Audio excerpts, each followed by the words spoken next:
Welcome back to the channel and for another edition of Diamond Star Stories featuring the cards from the 1934 to 1936 Diamond Star set. Today's subject is card number 69 from the 1935 release, catcher for the Pittsburgh Pirates, Earl Grace, featured on one of the horizontal cards from the set. Now the horizontal cards are not all that common, but there are quite a few of them within the set.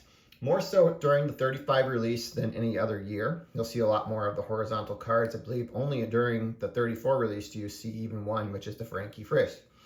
This card in particular is fairly eye-catching, not only because he obviously appears to be in a squat, a catcher squat, probably about to receive a pitch from somebody warming up, but you see the batter's cage behind there, which was kind of designed from the era. So you can kind of see it's a little bit different than the cages you just see now. This one is very small and narrow and probably just barely protected the players. But you can kind of imagine behind it, this is probably like guys either waiting to be able to take their turn at the plate, or potentially it's the coaches who are there to be able to kind of hit balls to the infielders as they're kind of practicing. That's something I really like about this card in particular. Well, anyway, Earl Grace himself was born in 1907. He's a son of Barlow, Kentucky. He was first after high school started playing minor league ball and was picked up by the Chicago Cubs after he was playing for Muskogee A's, and previously he played in Little Rock as well. He was picked up by the Cubs and he made his major league debut in 1929. Bounced around a little bit between the minors for 29 through 31. Was traded before the 31 season and was able to catch on with the Pittsburgh Pirates during that acquisition. He was a player who was traded twice in his career and actually was traded for catchers each time.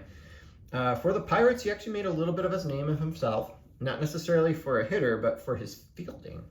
He actually set a fielding percentage record in 1932 for the National League, which actually was just he topped the previous year's record, which was set in 1931 by Shancy Hogan, who is a player we'll feature later in the set as well. During his time with the Pirates, he had his probably best season, 32, where he was able to play 115 games.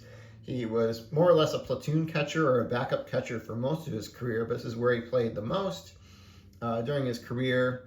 And he finished with a 274 average overall. He had 55 RBIs in his career.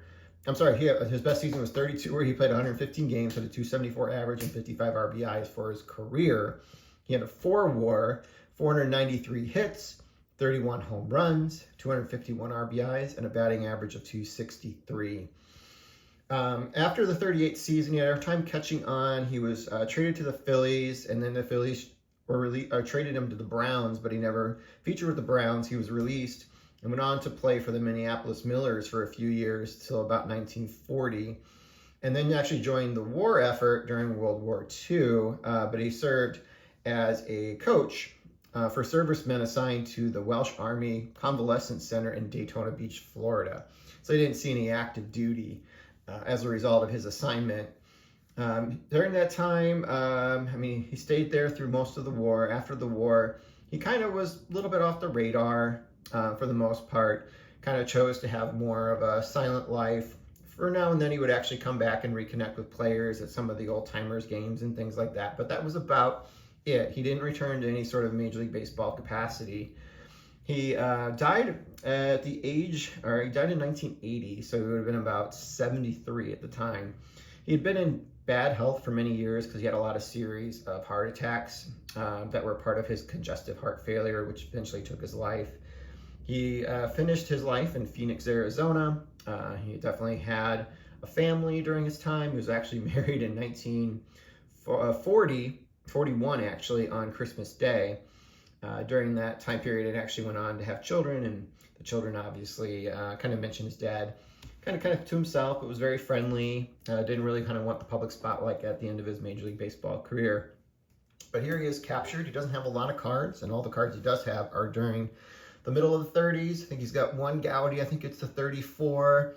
He's part of the Batters Up set, and then he's got some of those smaller releases that you'll see throughout the rest of the decade, but not really any major release outside of the Diamond Star set and his 34 Gowdy, the Gowdy being obviously his rookie card. But here it is, a really beautiful example from this set. On the back, Here's card number 69. It talks about him being 6 foot, 175 pounds, and hit 270 in 1934. And there you go. There it is, Earl Grace from the Pittsburgh Pirates. He played with a lot of Hall of Fame teammates during his time, many of which we will feature in this particular video series. I don't believe we've done any of the Pirates Hall of Famers yet, but we'll soon get to those shortly. And I think I just need one more Pirates Hall of Famer to have all the Pirates cards from this set. So stay tuned. I'll be back next month with another episode from the Diamond Star Story series.